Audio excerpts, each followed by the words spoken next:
High on Life is a video game made by Justin Roiland. It is his first at-bat at making video games for his new studio, Squanch Games.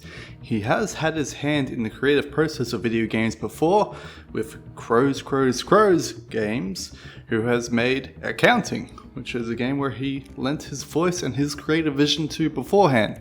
This is his first game by himself and is by no means a high budget game. It has problems, it has lots of them. Mostly to do with the gameplay loop, the primary gameplay loop, which is see enemy, shoot enemy, enemy dies. The guns, they don't feel great. They all seem very basic, simplistic. The first gun, shoots straight. Has a bit of projectile to it, there's a little bit of delay, but not much. You can just assume it's going to hit. Has aim down sights? No one ever uses it. Don't know why you would. Second gun, it's a shotgun. It has no value being a shotgun because whenever you're close, you're more likely to stab someone with a knife than you are to shoot them with a shotgun. Third gun is a needler.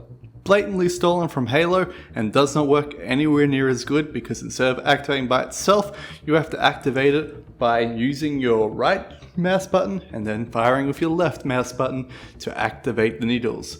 The fourth weapon is quite a good weapon. It's a gun called Creature that shoots out little creatures. Creature? That's your name? I guess so. That jump on the enemies and slowly kill them to death. The final gun, called Let's Do It, is a Tesla coil and it destroys all enemies in its path. What's the story on High on Life? Well, quite simply, you are a human. You're living on Earth, an average day, gamer in his freaking bedroom.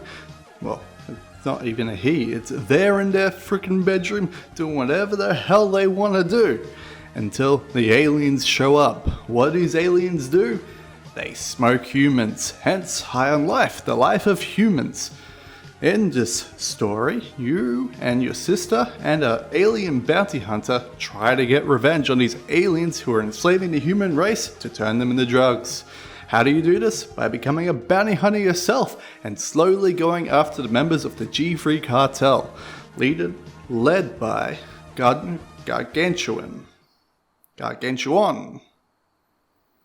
guy that looks like a penis. He's a penis. So how do you do this? You do this by slowly going through a mission-based selection. Quite simply, you go to a board and you go, I want to kill this bounty. You then go to the planet where that bounty exists. You then complete that bounty.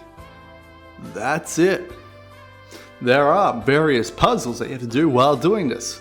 Puzzle number 1, killing aliens. Aliens have several different varieties, starting from your basic grunt, your bug that crawls on the ground, a basic grunt that has more HP, a basic grunt that is melee and has more HP, a basic grunt that has armor and has more HP, a basic grunt that is a sniper, and a big motherfucker. That's it. There are 4 variants to this principle, but they are essentially the same. They have the exact same movement, the exact same guns, and the exact same life pool. They might as well be the exact same thing. How does this portray in gameplay loop? You run up to enemy, you shoot them in the head, you stab them, they die. The knife in this game is overpowered. In fact, it is too overpowered to the point where it makes the entire game trivial. There is even a line in the game that says this. Oh, they look stacked. Oh, yes! Oh, do this every time! Never fire your Gatling again! Please, just use me for killing now. Make the knife be only any % run. Can you believe the goals in these guys? Fucking assholes. They tell the truth. What are the worst things about this game possible? One is between every single mission you have to listen to your sister and an alien bounty hunter argue about nothing. They then ask you to respond and you don't give a crap about your own response. It's terrible and it takes up far too long of the game. How much time of the game is stolen by this? This much. It's fucking ridiculous. They just talk and talk and talk and talk. Feels like hell. Are there boss fights in this game? You bet your ass there is. It's probably the best thing about this game, while also being the worst thing about this game, because the boss fights are glitchy as all hell, and when they're not glitchy as all hell, they're just mindless enemy waves of boredom. For example, the first boss fight is extremely glitchy, and you have very little idea what you're meant to do, and you end up just shooting and praying and hoping that your HP respawns fast enough that you do not die to the boss. I'm sure on harder difficulties, this is annoying. I'm sure on easier difficulties, this is a freaking chore. It's super easy. The second boss literally disappeared from me and stopped attacking me, and I had to shoot vaguely where a random object was. Look at the footage. Fucking bullshit, am I right?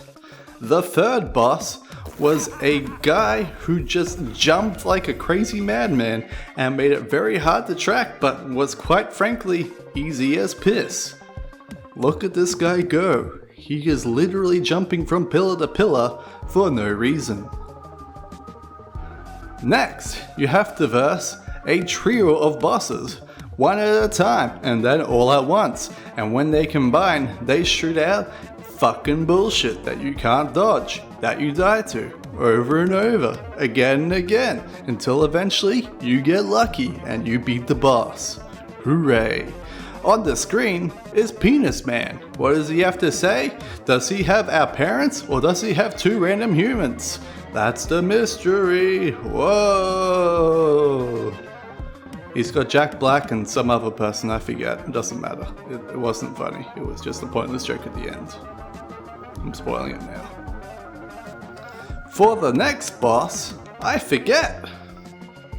I legitimately forget, because this boss is actually not a boss. It is just fight waves and waves of enemies for a long period of time.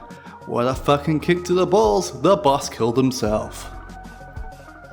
Finally, we have a very interesting boss who has the voice from Venture Bros. He's the doctor guy, this guy right here.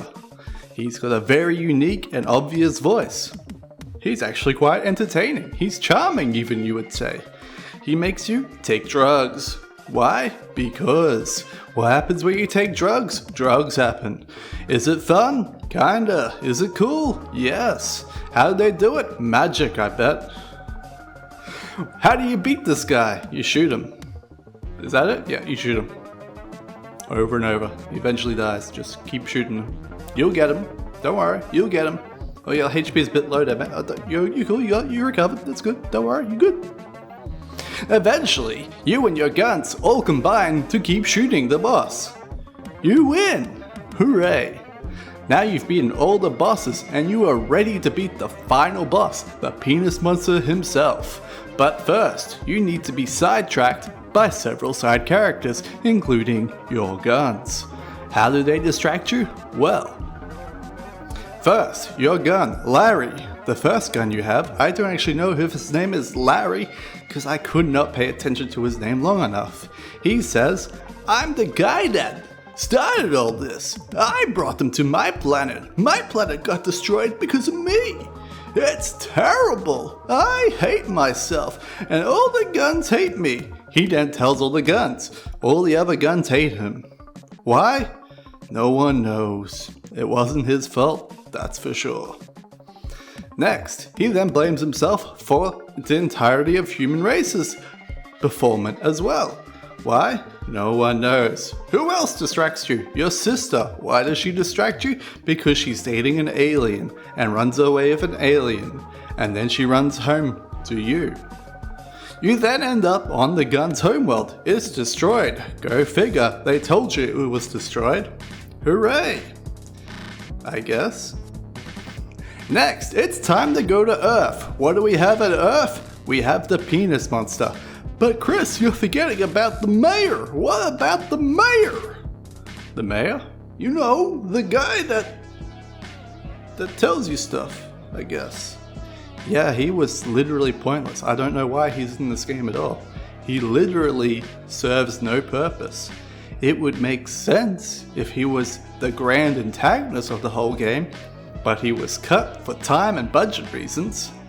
That's just how it is, I guess. Maybe in a DLC. Who knows? They seem to reference a DLC.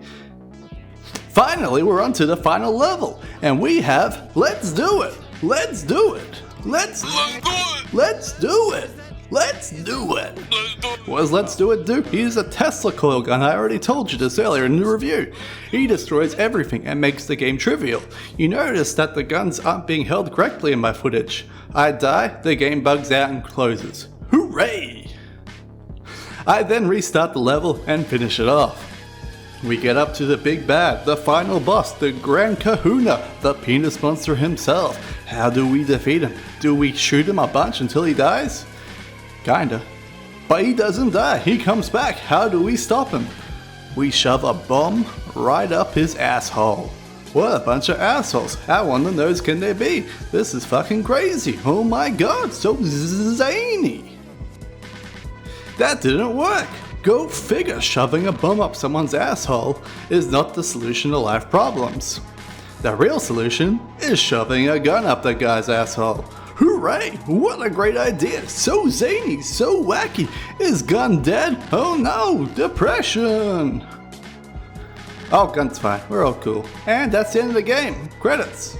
It's kind of like a jump scare. You kind of figure you'd, go back to the house, have one final talk with the bounty hunter, the sister, the guns, sort of wrap up some loose ends. No, we're just going credits, alright, yep, Jack Black's dead, the other lady's dead too.